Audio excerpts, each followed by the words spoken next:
You plan to have a healthy diet and want to stick to it. Healthy experts want people to have a healthy diet. It's your body. Here are some helpful tips for eating healthy. Set yourself up for success. Think of your diet in color, variety, and freshness. It's easier to make healthy choices. Changing everything at once usually leads to cheating or giving up on your new eating plan. Make small steps like adding salad to your diet once a day.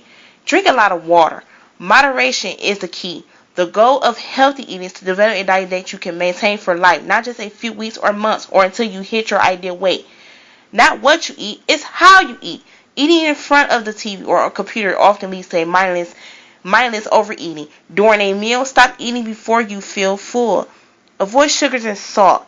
Sugar causes energy ups and downs and add to health and weight problems. One 12-ounce soda has about 10 teaspoons of sugar in it.